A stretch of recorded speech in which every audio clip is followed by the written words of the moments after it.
Halo semuanya, Assalamualaikum warahmatullahi wabarakatuh. Saya Yola Anissa Della dari kelas MNJ 23B NPM 23411115. Di sini saya akan menjelaskan materi tentang perusahaan dalam pasar kompetitif. Nah, dalam konteks ekonomi mikro, perusahaan dalam pasar kompetitif harus memahami prinsip-prinsip dasar permintaan dan penawaran, analisis biaya produksi, tingkat persaingan, serta struktur pasar menjadi elemen kunci. Konsep persaingan sempurna, persaingan monopolistik, oligopoli, dan monopoli perlu dipahami untuk menentukan strategi yang sesuai.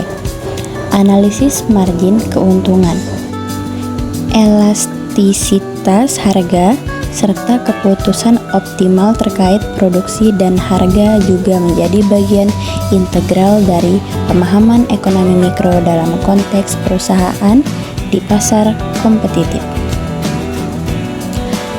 Nah, selanjutnya faktor-faktor penting dalam ekonomi mikro untuk perusahaan dalam pasar kompetitif.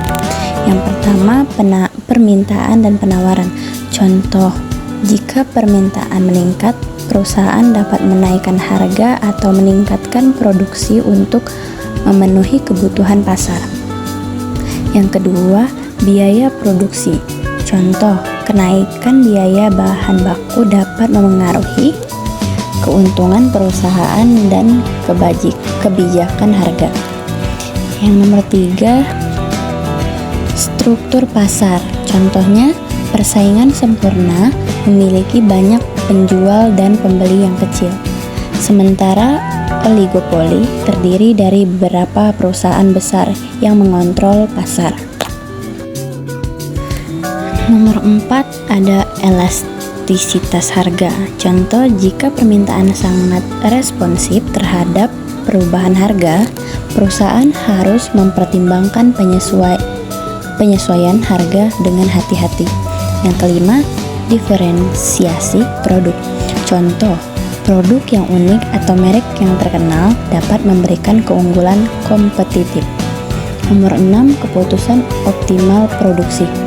Contoh, menentukan tingkat produksi yang maksimal dengan mempertimbangkan biaya dan permintaan pasar. Yang ketujuh, ada analisis pesaing. Contoh, mengamati strategi pesaing dan menyesuaikan taktik untuk tetap bersaing. Yang ke-8, perilaku konsumen. Contoh, mengidentifikasi preferensi konsumen dan menyesuaikan produk atau pemasaran untuk memenuhi kebutuhan mereka. Yang ke-9, kebijakan pemerintah. Contohnya, regulasi harga atau subsidi yang dapat memengaruhi profitabilitas perusahaan. Yang terakhir ada inovasi produk. Contohnya, pengembangan produk baru atau teknologi untuk memenangkan pangsa pasar.